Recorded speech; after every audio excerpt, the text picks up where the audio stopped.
And we are back for prepping for winter with the second Arianne sample chapter. Arianne and her crew have been journeying to find Jon Connington and the Golden Company, Bittersteel's legacy. After dealing with loads of misinformation and a few confused banners on her long journey, Arianne meets the company's spy master, who tells her that Jon Con is off at war. A battle is coming that I've dubbed the Battle of Steel. And now let's continue. And finally Griffin's Roost emerged from the sea mists on a grey wet day as the rain fell thin and cold. Lysono Mar raised a hand, a trumpet blast echoed off the crags, and the castle's gates yawned open before them. The rain-soaked flag that hung above the gatehouse was white and red, the princess saw, the colors of House Connington. But the golden banners of the company were in evidence as well. They rode in double column across the ridge known as the Griffin's Throat, with the waters of Shipbreaker Bay growling off the rocks to either side. And so Arianne and company finally make it to Griffin's Roost, and she begins to walk in the path of Jon Con back in the Griffin Reborn chapter, across the Griffin's Throat. Here we begin to get an idea of what the environment will look like in the upcoming Battle of Steel at Storm's End. The weather is rainy and mist surrounds everything, so visibility is low, just like at the Battle of Ice up with Stannis. It seems likely that armies will be confused and can easily be surprised by hidden forces. And just as the lighthouse is a beacon up at the Battle of Ice, I do wonder if beacons will be used in the Battle of Steel. I'll get into this idea a bit more later on. And once again we hear about banners. We are really being hit over the head about them in this chapter. Arianne notes a rain-soaked banner with the colors of House Connington. Importantly, she does not note the griffins on it, likely because the banner is waterlogged and limp. Wet, limp banners at Griffin's Roost likely means there will be wet, limp banners at Storm's End. So just like at Mistwood, no one will be able to tell the difference between a Storm's End Baratheon banner and a Golden Company banner. With so many references to banners in this chapter, it seems almost certain there will be some sort of false flag shenanigans at the Battle of Steel. It's possible that Jon Con could pretend to be Stannis or a Stannis supporter and try to get inside the castle. But I also wonder if Jon Con doesn't actually plan on taking Storm's End at all, but instead just wants everyone to think he has. After all, people looking at a Stannis-held Storm's End will simply see limp yellow and gold banners that look nearly identical to the Golden Company. An onlooker would probably believe that the Golden Company took the castle, and that is Jon Con's main purpose, to tell the realm that he took Storm's End and that he's powerful. Actually taking the castle isn't really necessary. Relaying the conquest story and reaping the benefits of that could happen without taking Storm's End. Whatever Jon Con's trickery happens to be, I'm pretty confident a Baratheon banner and a Golden Company banner will be conflated at some point for some reason. Now what is also quite striking is how similar this all is to the planned battle at Storm's End that failed to materialize in A Clash of Kings. Renly and Stannis had planned to battle at dawn, and Randall Tarly had complained that they would be half-blind. Additionally, Renly commented to Stannis how confusing it would be if everyone had the same banner. At the Battle of Steel, people will likely be half-blind from the mist, and wet, limp golden banners are going to confuse people. So Lysono Mar interestingly signals to the castle with a trumpet to let him in. Now trumpets are usually used to sound the alarm for one's own men to get them ready or to frighten and panic an enemy in an attack. Stannis also used a trumpet to keep his host together when marching towards Winterfell up north. Lysono, though, is using his trumpet more like communication, and it reminds me a bit of Crowsfoot Umber possibly using a horn to communicate at Winterfell. I do think trumpets are going to be important in the upcoming battle for a couple reasons. First of all, visibility will be poor, meaning trumpets could be used to organize or move troops, or perhaps draw an enemy somewhere. This is perilous as both Storm's End and Griffin's Roost are near cliffs where soldiers could perhaps fall to their death. Second, George R.R. Martin has repeatedly described the call of elephants as trumpet-like. In the mists, someone may think soldiers with trumpets are approaching when it's in fact elephants. Within the castle proper, a dozen of the officers of the Golden Company had assembled to welcome the Dornish princess. One by one they took a knee before her and pressed their lips against the back of her hand as Lysono Mar offered introductions. Most of the names fled her head almost as soon as she had heard them. Chief amongst them was an older man with a lean, lined, clean-shaven face, who wore his long hair pulled back into a knot. This one is no fighter, Arianne sensed. The Lyseni confirmed her judgment when he introduced the man as Halden Halfmaester. So Arianna meets a dozen or so officers from the Golden Company and quickly forgets their names. This is a bit surprising as so many of the Golden Company have strikingly famous names from history like Cole or Strong or Peake. It's curious that so many officers are still at Griffin's Roost. One would think that every last man would be needed for Storm's End. That is, unless they still have a role to play. Arianna is then met by Haldon Halfmaester, whose presence is very curious, which we will soon get into. "We have rooms prepared for you and yours, Princess," this Haldon said, when the introductions finally ran their course. "I trust that they will suit. I know you seek Lord Connington, and he desires words with you as well, most urgently. If it please you, on the morrow there will be a ship to take you to him." "Where?" demanded Arianna. "Has no one told you?" Haldon Halfmaester favored her with a smile, thin and hard as a dagger cut. "Storm's End is ours. The hand awaits you there." So in a huge reveal, Haldon claims that Storm's End is taken. And yes, this is a very, very dubious claim. First of all, Storm's End is rather impregnable. Siege towers can't reach the top of the walls, and so really the only way to take the castle is a long siege where you starve the people out. Now, Jon Con did say he would take the castle by trickery, so maybe that happened. Perhaps he pretended to be Stannis and got right inside, or maybe Jon Con has a mole at Storm's End. But if that were the case, why is it Haldon at Storm's End? In fact, Haldon doesn't even say he's coming with Arianna. Jon Con specifically says that once they take Storm's End, it would become their main base of operations. Shouldn't Haldon be there by Jon Con's side? Keep in mind, Jon Con trusted maesters so little that he killed the Griffin's Roost maester and immediately put Haldon in charge of the birds. And the theme of information control has been fairly central to this entire chapter. The rumors, the letters back to Doran, Feathers, the debates on what truth is with Daemon Sand, flirting with Chain so he'll be open, the tight-lippedness of Lyson Omar. Everyone has been hyper-focused on information control, so why would Jon Con suddenly be relying on the Storm's End Maester? At the end of the day, it doesn't make any sense, and the very presence of Haldon Halfmaester at Griffin's Roost suggests that Storm's End is in fact not taken. But of course, if Storm's End has not been taken, what on earth is Jon Con planning to do with Arianna? Will she be kept outside the castle and tricked into thinking it's taken? Will she be part of the ploy to eventually take the castle? It's hard to say. Daemon Sand stepped up beside her. Shipbreaker Bay can be perilous even on a fair summer's day. The safer way to Storm's End is overland. "These rains have turned the roads to mud. The journey would take 2 days, perhaps 3, said Haldon Halfmaester. "A ship will have the princess there in half a day or less.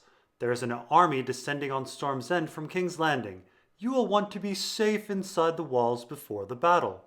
So, as at Ghost Hill, Daemon Sand isn't shy about butting in. He says that even on a fair summer day, Shipbreaker Bay can be perilous.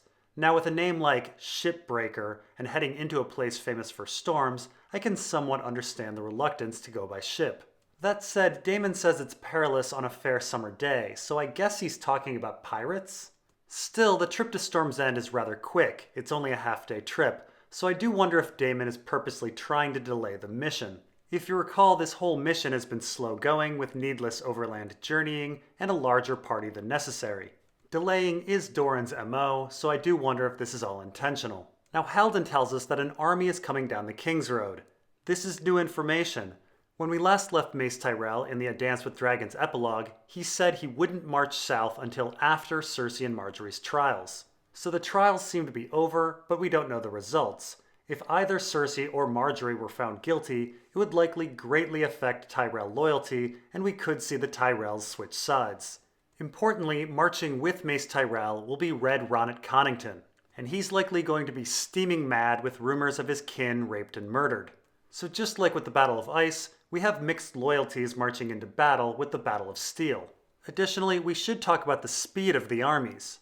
So it's important to note that news of Jon Con's landing reaches Mace Tyrell in King's Landing in the A Dance with Dragons epilogue. This is likely soon after Jon Con takes Griffin's Roost and sends his message to Doran Martell. So give or take 2 or 3 days here and there, we can loosely align the timelines of Mace Tyrell, Jon Con, and Arianna. So starting with Jon Con, we know that after taking Griffin's Roost, he waits a day and then says he's going to wait 11 days before marching to Storm's End. And then Haldon says the trip to Storm's End takes about 2 or 3 days. so around 15 days have passed for Jon Con. Arianna's trip also takes 15 days. 2 in the desert, 1 at Ghost Hill, 1 on the ship, 1 at Weeping Town, 1 in the cave, 1 at Mistwood, and 8 on the road. So our Arianna and Jon Con timelines more or less match up. Now Mace Tyrell receives news of Jon Con's conquests 5 days before the trials, and Mace doesn't want to leave before then. So assuming Mace left right after the trials, his army has perhaps been traveling 10 days. This is a very big deal, as while 10 days is about the right amount of time for riders to make it from King's Landing to Storm's End, it's certainly not enough time for men afoot to make it. This means the Golden Company will only be facing the Tyrell riders. And this once again brings us to the aborted battle between Stannis and Renly at Storm's End. Stannis' entire plan was to fight Renly's vanguard at dawn when they would be blind. He then hoped to win, and somehow hoped the win would be impressive enough to win over the rest of Renly's army. The Battle of Steel is shaping up to look somewhat similar. We have some lead riders, likely led by hot-headed Red Ronnet instead of hot-headed Loras, who was going to lead Renly's charge, and he will face Jon Con blind in the mist, much like Loras, who is going to face Stannis blind at dawn. And this is all very similar to hot-headed Hostine Frey, who's facing Stannis blind in the snow. And just like Stannis at Storm's End, Jon Con is hoping that a big win will win people over to his side. Perhaps the wavering Mace Tyrell could be one of them. Will we? Wondered Arianna. Battle or siege? She did not intend to let herself be trapped inside Storm's End. Battle, Haldon said firmly. Prince Aegon means to smash his enemies in the field. So Haldon says that the Golden Company will be fighting in the field, which is rather curious for a couple reasons. First, Jon Con specifically said in the Griffin Reborn chapter that they don't have the strength to face people in the field. And second, a castle's entire point is to aid in defensive warfare. Why not use Storm's End to one's advantage? So I see a couple possible reasons for why the Golden Company is choosing to fight in the field. First of all, I suspect they actually haven't taken Storm's End and are merely feigning its conquest to impress people. The second reason is elephants. In the Griffin Reborn chapter, Jon said elephants were useful in a pitched battle. After Lysono's reveal to Arianna, it seems fairly certain that elephants will be part of the Battle of Steel. Arianna exchanged a look with Daemon Sand. Will you be so good as to show us to our rooms? I would like to refresh myself and change into dry clothes. Haldon bowed. At once. Her company had been housed in the East Tower, where the lancet windows overlooked Shipbreaker's Bay. Your brother is not at Storm's End. We know that now, Sir Daemon said, as soon as they were behind closed doors. If Daenerys Targaryen has dragons, they are half a world away and no use to Dorne. There is nothing for us at Storm's End, Princess. If Prince Doran meant to send you into the middle of battle, he would have given you 300 knights, not 3. So Arianna and Daemon are housed in the East Tower, which is the tower with the nice view. Atop the East Tower is where Jon Con fondly remembers Rhaegar telling him that Connington lands are beautiful. And then Daemon begins to lose his cool and once again tries to sabotage the mission. If you recall, Daemon has been trashing Jon Con and calling Aegon a fake from day one. And now he straight up pleads with Arianna to abort the mission. His panic and pleading is a bit reminiscent of Drink. At Journey's End, he tried to dissuade Quentyn from seeing a dragon, claiming it was too dangerous. Although some concern for Arianna's safety is warranted, Daemon's argument really holds no water. Arianna's primary mission was to find proof that Aegon was Elya's son. After that, it was to find out where Dany and her dragons were. So for Daemon to say there's nothing for Arianna at Storm's End is simply wrong. Aegon's identity is the mission, and he's at Storm's End. Do not be so certain of that, sir. He sent my brother off to Slaver's Bay with 5 knights and a maester. I need to speak with Connington. Arianna undid the interlocked sun and spear that clasped her cloak, and let the rain-soaked garment slip from her shoulders to puddle on the floor. And I want to see this dragon prince of his. If he is truly Elya's son... So Arianna wrongly thinks that Quentyn traveled with 5 knights and a maester. It was actually only 4 knights and a maester. Cletus Ironwood, Willem Wells, Archdrink, and Maester Kedry. And back in the Princess in the Tower chapter, Doran specifically says 4 knights and a maester, so I chalked this mistake up to author error. Whatever the number, it's very clear that our author and the characters in our story fully recognize how ridiculously under-resourced the Quentyn quest was. Which makes me wonder if Doran wanted the quest to fail. And then Arianna says something very interesting. She says she needs to speak to Jon Con. And then she says she wants to confirm Aegon's identity. So the primary mission, that is Aegon's identity, is only secondary to whatever Arianne is planning. What on earth does she want to talk to Jon about? If I were to guess, based on her past rivalry with Quentyn and her uncomfortable feelings about his kingship, I would say she's fearing a Quentyn-Daenerys union coming to conquer Westeros. I'm guessing that Arianne's feelings of sibling rivalry are escalating and that she's exploring the idea of an alliance with Jon to face Quentyn and Dany. Whoever son he is, if Connington challenges Mace Tyrell in open battle, he may soon be a captive or a corpse. Tyrell is not a man to fear. My uncle Oberyn is dead, princess, and 10,000 men is equal to the whole strength of the Golden Company. So here Daemon brings up the perils of being in the middle of war and mentions that Mace Tyrell is coming. I'm not sure how on earth Daemon knows that Mace Tyrell is coming down the King's Road. Halden said nothing of the sort. He simply said an army was coming. Daemon is correct, but I have no idea how he got that information. Glass candle? Is a spy updating him? Intelligent deduction? Author error?